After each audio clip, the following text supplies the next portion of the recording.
बड़ी बहू वर्षा हर काम में बहुत तेज थी। वहीं छोटी बहू हर्षा हर काम आराम से करती। वर्षा को अपनी तेजी पर बहुत घमंड था। वो बात बात पर हर्षा को ताना मारा करती। एक दिन वर्षा किचन में खाना बना रही होती है और हर्षा से कहती है, देवरानी जी, इतना धीमे धीमे खाना बनाओगी तो लोग भूख से मर जाएंगे।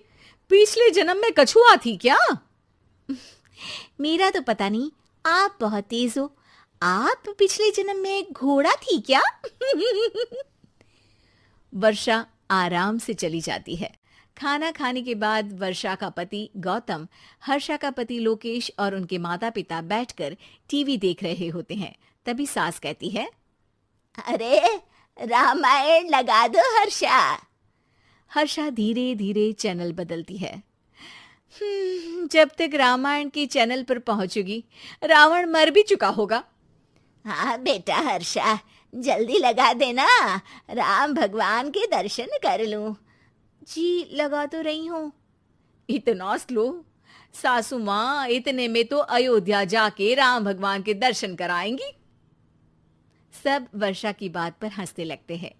वर्षा हर्षा के हाथ से रिमोट लेकर रामायण लगा देती है। हर्षा बुरा नहीं मानती और वो भी हंसते हुए वहां से चली जाती है। एक दिन हर्षा खाना खा रही होती है।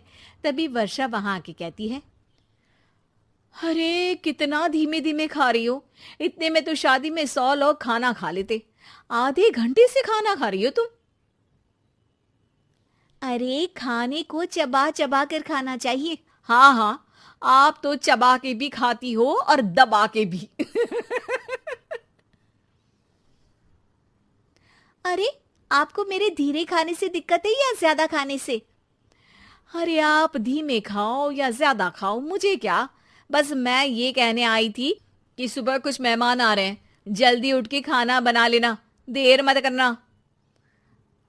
साथ में बनाते हैं ना। तुम्हारे साथ बनाऊंगी तो स्पीड को 5वें गियर से पहले गियर पर ले आना पड़ेगा। अरे भाई, तुम्हारे साथ रहकर तो मेरी तेज रफ्तार पर भी असर पड़ेगा और मैं भी तुम्हारी तरह हौले हौले काम करने लगूंगी सब।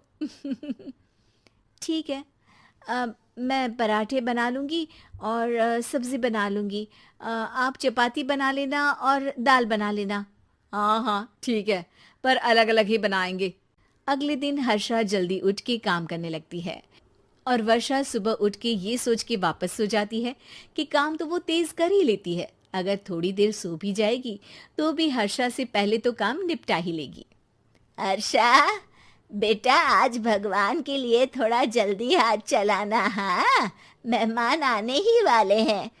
जी हाँ माँ, आटा गूंद लिया है, आलू उबल रहे हैं, पराठे बनाने ही वाली हूँ, फिर सब्जी भी बना लूंगी। इतने में ही वर्षा वहां आ जाती है।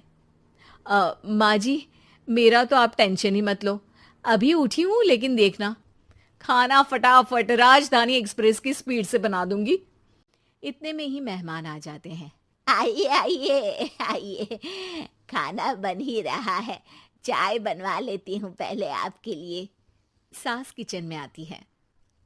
वर्षा, वो लोग आ गए, चाय बना दे जल्दी से। हर्षा को नहीं बोल रही क्योंकि वो तो सुबह की चाय देने में शाम कर देगी। चाय बन भी चुकी है माँ जी। वर्षा तेज ही नहीं, सबसे तेज है। आप चलिए, मैं चाय लेकर आती हूँ। वर्षा मेहमानों के सामने चाय लेकर जाती है। ये हमारी बहू है वर्षा, तेज वर्षा कहते हैं इसको। हर काम में इतनी तेजी रखती है जैसे मिल्खा सिंह भाग रहा हो। अरे वाह वाह, फिर तो खाना भी जल्दी मिलेगा हमको। हाँ हाँ, आप चाय नाश्ता खत्म कर लेंगे, उसके पहले ही वर्षा जल्दी से स्वादिष्ट खाना भी लेकर आ जाएगी। वादा तो कर लिया जल्दी खाना देने का। आपकी चपाती भी नहीं बनी और दाल भी नहीं उबली। फिर भी तुमसे पहले काम खत्म हो जाएगा मेरा। तुम्हारी तरह नहीं हूं, घड़ी की सबसे पतली सुई की जैसी धीमे धीमे धीमे काम करती हो तुम। बस वर्षा अपने तेज हाथों से दाल कुकर में चढ़ाती है और आटा निकाल के गूंथने लगती है। थोड़ी देर में कुकर की तेज सीटी बजती है। और वर्षा का हाथ डोल जाता है। आटे में पानी ज्यादा पड़ जाता है। अरे रे, आटा तो ज्यादा गीला हो गया। वर्षा जब रोटी बेलने लगी तो एक भी रोटी गोल नहीं बन रही थी। कोई रोटी श्रीलंका के नक्शे जैसी थी तो कोई रोटी ऑस्ट्रेलिया के नक्शे जैसी बनती। वर्षा चिढ़ जाती है। कुकर फिर से जोर से सीटी मारता है। सास बाहर से आवाज देती है, वर्षा बेटा, आज स्पीड थोड़ी कम लग रही है। टाइम और लगने वाला हो तो बता दो बेटा। वर्षा को ये बात सुनकर बहुत बुरा लगता है। वो सोचना भी नहीं चाहती थी कि कभी उसकी तेजी पर कोई सवाल उठेगा। वहीं हर्षा धीमे धीमे अपना काम करती रहती है। वर्षा दाल बनाते वक्त भी इतनी घबरा जाती है कि जल्दबाजी में दाल में नमक ज्यादा गिर जाता है। वर्षा का खाना फिर भी हर्षा से जल्दी तो बन जाता है और जब खाना मेहमानों के सामने लगता है तो सब हर्षा के खाने की तारीफ करते हैं। अरे पराठे तो कमाल की बनी है और सब्जी भी। बस दाल में नमक थोड़ा इधर उधर हो गया है। वर्षा को बहुत शर्म आती है और वो नीचे सर करके खड़ी रहती है। तभी हर्षा कहती है, वो ना मैं थोड़ी जल्दबाजी कर गई और नमक ज्यादा हो गया, पर पराठे तो वर्षा भाभी ने ही बनाए हैं, इसीलिए तो अच्छे बने हैं। वर्षा ने कभी नहीं सोचा था कि हर्षा के काम की इतनी तारीफ होगी, लेकिन वो उसका यश वर्षा को दे देगी।